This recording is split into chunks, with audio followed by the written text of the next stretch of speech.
बिस्मिल्लाहिर्रहमानिर्रहीम। मैं हूं तारिक मलिक और आप देख रहे हैं मेरा यूट्यूब चैनल।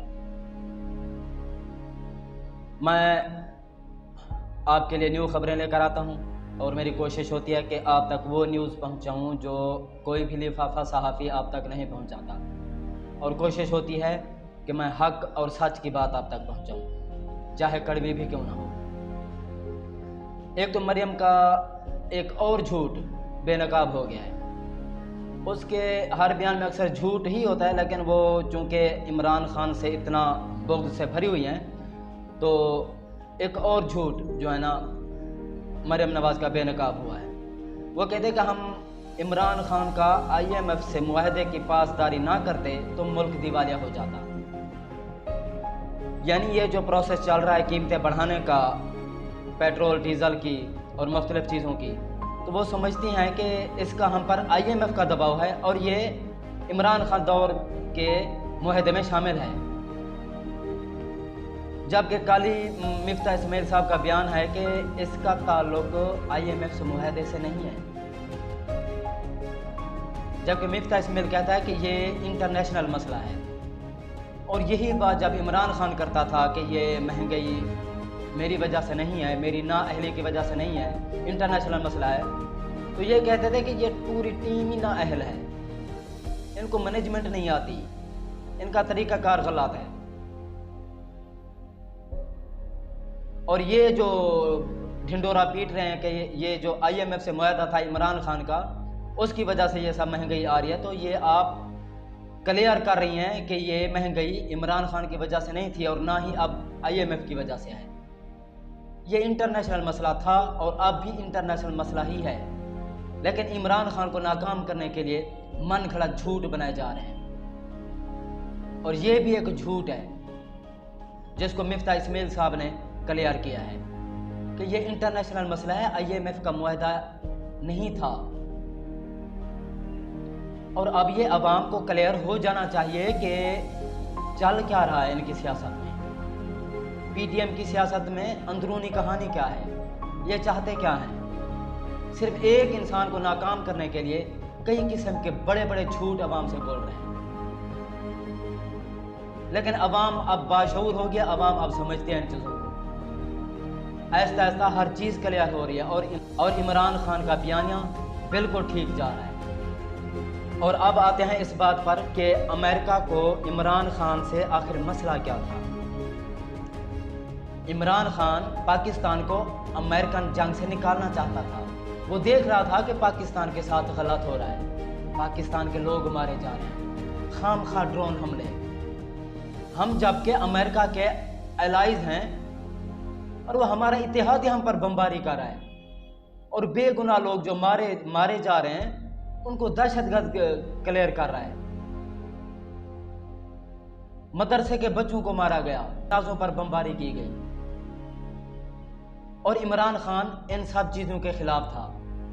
और इमरान खान को नाकाम करने के लिए अपोजिशन ने यहूदी एजेंट, इसराइली एजेंट और पता नहीं क्या क्या कार्ड खेला, तौहीन मजहब का कार्ड खेला।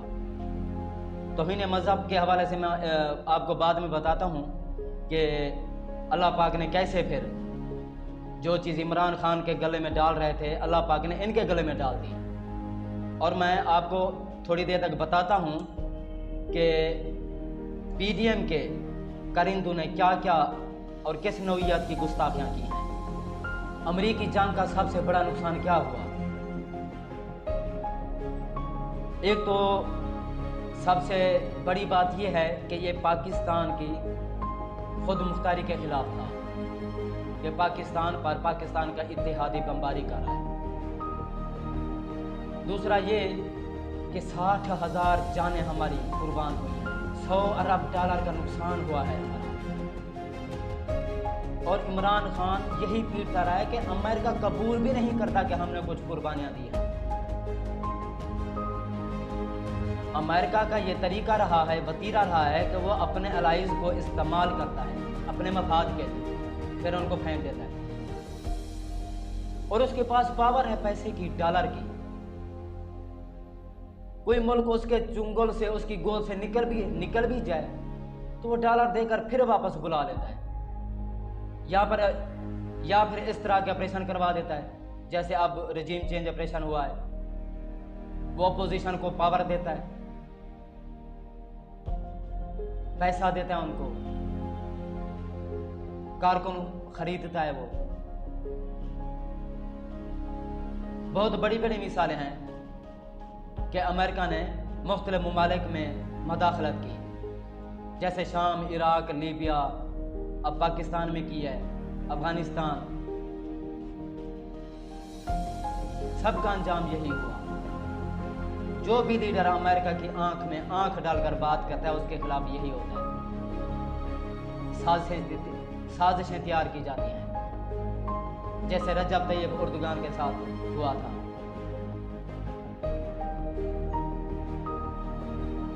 वो तो गैरतमंद आवाम थी जो टैंकों के आगे लेट गई थी।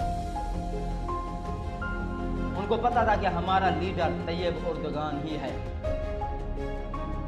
हमने किसी की मुदाखलत को कबूल नहीं करना।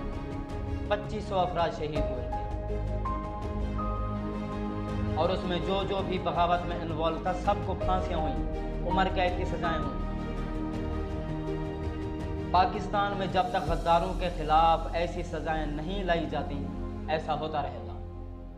पाकिस्तान की आवाम को, पाकिस्तानी आवाम की इज्जत को, वकार को बेचा जाएगा।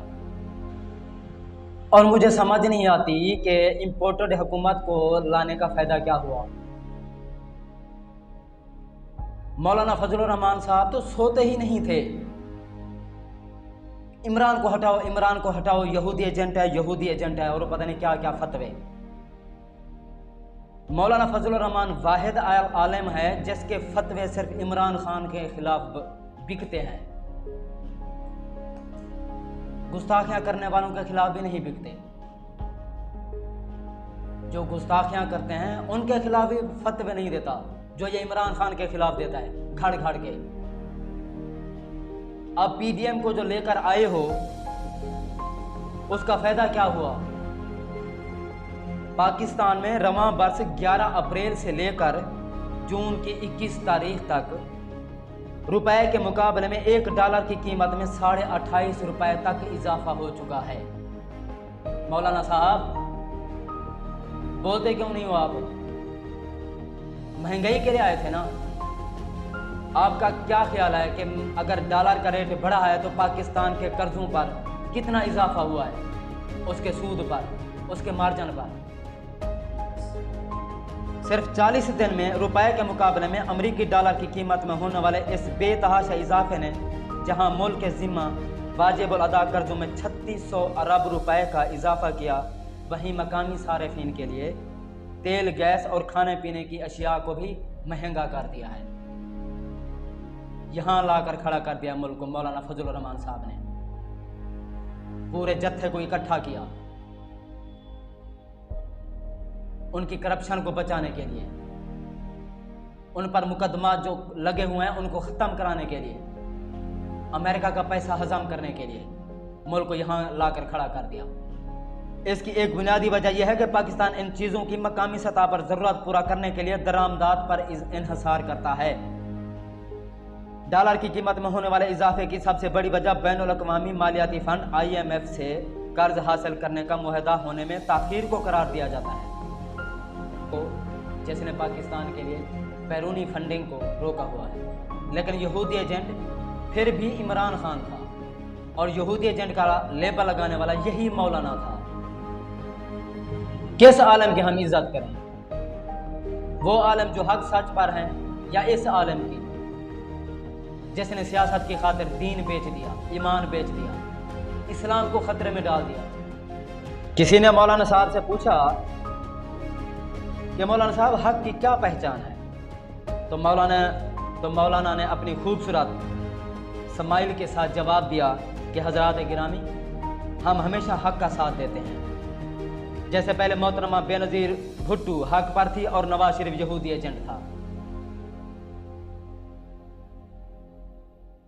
फिर नवाज शरीफ साहब हक पर हुए और मोहतरमा बेनज़ीर भुट्टो इंडियन एजेंट हो गई, फिर मोहतरमा बेनज़ीर भुट्टो हक कामिल हो गई और नवाज शरीफ जमहूरियत के लिए खतरा हो गए।